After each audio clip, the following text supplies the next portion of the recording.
L'intégrité est la seule stratégie qui résiste à l'épreuve du temps.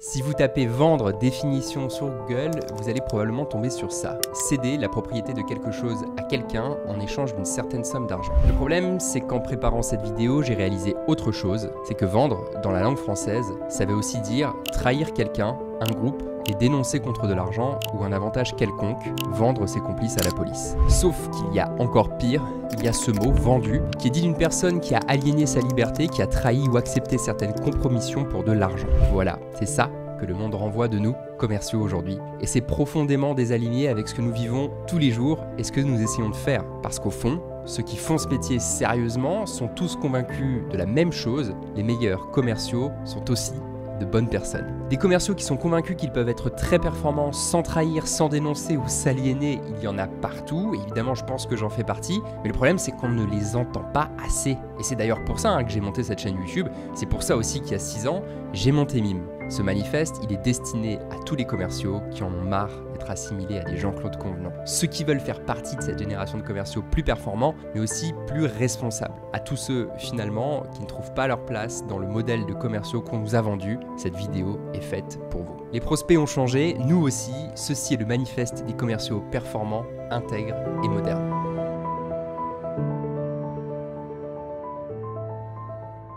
1. Nous choisissons ce que nous vendons. Nous savons que la vente commence à se jouer avant la rencontre avec notre interlocuteur. Elle se joue en fait dans la légitimité d'un produit utile et fiable sur un marché en besoin.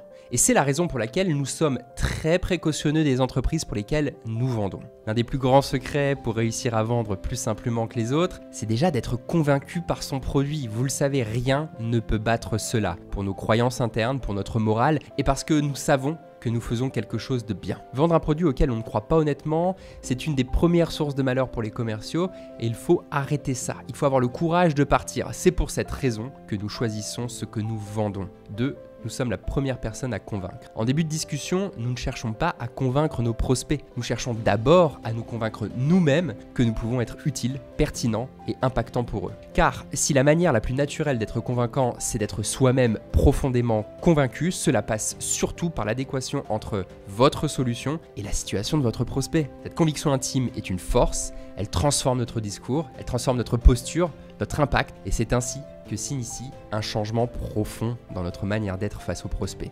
La règle est simple, c'est à moi de croire avant tout que je peux réellement aider mon prospect, et tant que cette conviction n'est pas sincèrement établie, nous ne vendons pas. C'est pourquoi nous prenons le temps d'interroger nos prospects, de les écouter en profondeur pour valider ou invalider notre capacité à les aider. Et si malgré tout, un prospect insiste, mais que nous n'avons pas de conviction claire, nous avons le courage de le lui dire. Parce que nous ne promettrons jamais ce que nous ne pouvons pas prouver. Partie 3, nous voulons gagner, mais nous savons aussi perdre. Nous voulons gagner, et nous savons que nous pouvons tous gagner. Mais nous acceptons une réalité, c'est qu'il est rare de pouvoir tout gagner. Nous avons les idées claires sur ce que nous devons gagner, nous savons définir dès le départ les affaires qui méritent notre temps, notre énergie, notre détermination. Alors, nous qualifions avec exigence parce que nous savons que notre mission est de nous engager uniquement là où nous pouvons réellement créer de la valeur. Ce geste fondamental porte un nom, c'est la qualification. A l'inverse, nous savons aussi décider de ne pas jouer. Et ça, c'est parce que nous nous rappelons toujours d'une chose essentielle, nous ne pouvons pas perdre un jeu auquel nous choisissons de ne pas jouer. Nous avons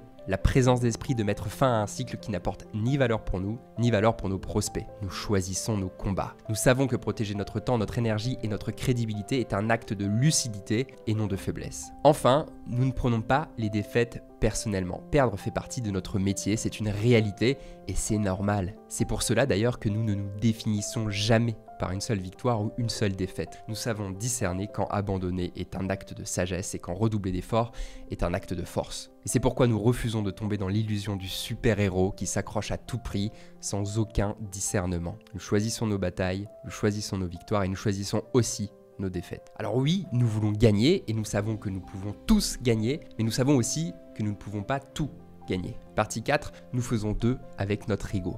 Nous portons pleinement la responsabilité de la relation avec le prospect. Et bien que nous portions parfois le poids lourd, c'est vrai, de la mauvaise réputation des commerciaux, des soupçons, des doutes, une forme de retenue, une difficulté à exprimer les vrais besoins de la part des prospects, malgré tout ça, nous dépassons nos instincts primaires de défense pour mieux nous concentrer sur nos interlocuteurs et faire preuve de plus d'empathie. Rencontrer un prospect méfiant ou au caractère difficile, ça fait partie de notre quotidien. Nous en faisons une normalité et non une exception. C'est notre métier de gérer ces situations et nous y sommes prêts. Nous ne laissons pas notre ego, parfois tester, prendre le dessus, et c'est comme ça que nous accueillons avec calme ceux qui nous jugent avant de nous écouter. Au contraire même, nous prenons plaisir à les surprendre, à renverser leurs préjugés par la qualité de notre écoute, de nos questions et par le respect que nous continuons de leur témoigner. Nous voulons effacer les traces des commerciaux du passé pour en laisser une nouvelle qui servira les commerciaux du futur. Oui, parce qu'avant un rendez-vous, un prospect ne se dit pas « Que puis-je faire pour faciliter la vie à ce commercial ? Comment puis-je rendre la discussion plus agréable et facile pour lui ? Comment est-ce que je peux me mettre à son service ?» Et nous le savons. Nous tuons les intentions négatives par l'empathie et l'intégrité, et c'est ce qui nous fait gagner. Partie 5, nous nous concentrons sur ce que nous pouvons changer. Nous savons que nous ne pouvons pas tout contrôler, et c'est pourquoi nous laissons filer ces choses pour laisser de l'espace à celles que nous pouvons vraiment changer. Dans chaque interaction, dans chaque opportunité, nous nous concentrons sur ce qui dépend de nous. Nous savons que nous ne maîtrisons ni les humeurs, ni les décisions, ni les contraintes de nos prospects, mais nous avons la maîtrise totale de notre posture, de notre travail et de notre exigence. C'est là que réside notre force. Notre responsabilité est simple et fait appel à des valeurs indémodables, notre vitesse d'exécution par exemple, parce que nous savons que la réactivité c'est un signal fort. Également, nous contrôlons la qualité de l'information que nous transmettons. On peut être clair, utile, adapté, sans fioritures inutiles. C'est ce qui va aider à prendre une décision d'achat. Et enfin, nous maîtrisons les fondamentaux de la vente, la qualité de notre questionnement, la profondeur de notre compréhension, la justesse de notre restitution au client. Nous cultivons la simplicité, l'authenticité et l'intégrité que nous maîtrisons. Faire preuve d'honnêteté intellectuelle notamment, c'est dire quand on ne sait pas, ou encore tenir parole, c'est-à-dire livrer ce qui a été promis. Et c'est ainsi que jour après jour, nous gagnons la confiance de nos prospects. Pas par de grands discours, mais par une somme d'actions concrètes et cohérentes. Nous ne cherchons pas à tout contrôler, mais nous contrôlons des éléments essentiels comme notre travail, notre éthique et notre engagement. Partie 6, nous redonnons le pouvoir à l'acheteur. Nous savons que le pouvoir d'acheter a toujours appartenu au prospect. Mais nombreux sont ceux qui cherchent à le voler. Nous savons à quel point c'est contre-productif et anachronique de tenter de lui enlever ce pouvoir. Ça l'énerve, et il a raison. Notre rôle, au contraire, c'est de lui donner encore plus de pouvoir là où d'autres cherchent à leur prendre, en éduquant, en proposant des choix réels et en valorisant sa voix, son rythme et ses décisions. Mais ce rapport au pouvoir n'est pas naïf, car nous gardons toujours en tête une vérité simple. On ne peut pas vendre à quelqu'un qui ne peut pas acheter. Autrement dit, nous savons identifier ceux qui ont la capacité réelle de décider et s'y connecter pour s'assurer d'avoir les bonnes discussions qui l'aident à prendre sa décision. Évidemment, et pour finir sur cette attitude vis-à-vis du prospect, nous ne cherchons jamais à conclure un accord avant qu'il ne soit prêt. Nous refusons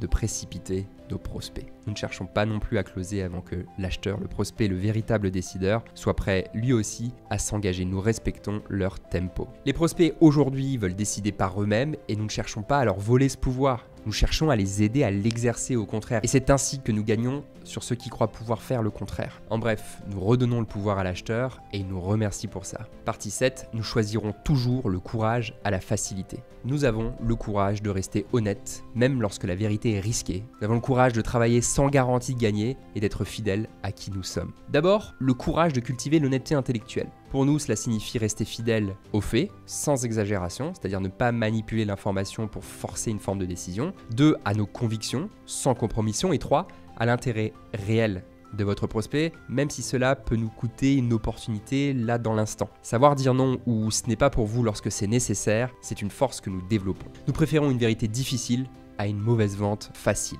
Ensuite, l'incertitude. Nous savons qu'il faut régulièrement investir du temps, du travail, de l'attention, sans pour autant aucune garantie de résultat. Et nous l'acceptons, ce risque, parce que c'est dans la nature même de l'action de vendre finalement. Le courage, c'est d'agir avec exigence, même quand l'issue est incertaine. Enfin, nous recherchons toujours à construire des relations authentiques, c'est-à-dire que nous savons dire quand une situation n'est pas claire, nous osons le faire, nous savons dire quand nous voulons gagner, nous osons le faire aussi, et nous savons exprimer quand nous ne sommes pas d'accord avec l'attitude d'un prospect ou qu'elle nous met mal à l'aise. Pour finir, nous avons le courage d'être transparents sur nos limites tout autant que sur nos forces. En résumé, nous préférons une vérité utile à une mauvaise vente facile. Nous pensons que c'est cette attitude qui nous fait gagner, qui nous fera gagner de plus en plus et avec de plus en plus de personnes pour beaucoup plus longtemps. Alors, si vous êtes encore là, restez accrochés parce que j'ai une très bonne nouvelle pour vous. Si vous êtes encore là, je crois que c'est que vous aussi vous partagez ces valeurs du manifeste. Et ce que j'ai à vous proposer, c'est quelque chose qui va vous aider encore à vendre plus. Pourquoi ? Parce qu'en fait, j'ai transformé ce manifeste en charte officielle du commercial performant et intègre, destinée aux commerciaux qui choisissent de suivre ce style de vente. Si vous adhérez aux idées que nous avons vues ensemble, je vous invite à signer cette charte gratuitement car elle possède plusieurs vertus face aux prospects. Je vous en donne quelques-unes. La première, c'est de valoriser votre profil LinkedIn. Vous recevrez un numéro de certification que vous pourrez directement afficher fièrement et ainsi montrer à vos prospects, à vos partenaires que vous êtes signateur de la charte du commercial éthique. 2, ça va vous permettre de vous différencier en rendez-vous en rassurant immédiatement votre prospect sur votre posture, votre style et vos engagements. Un exemple de ce que vous pourrez dire immédiatement en rendez-vous, c'est « Pour information, monsieur le prospect, je suis signataire de la charte du commercial éthique. Mon engagement, c'est de vous conseiller avec honnêteté, même si cela ne débouche pas sur une vente immédiate. Mon objectif, c'est que vous preniez la meilleure décision pour votre besoin en toute confiance. » Remaniez à votre envie, mais c'est l'idée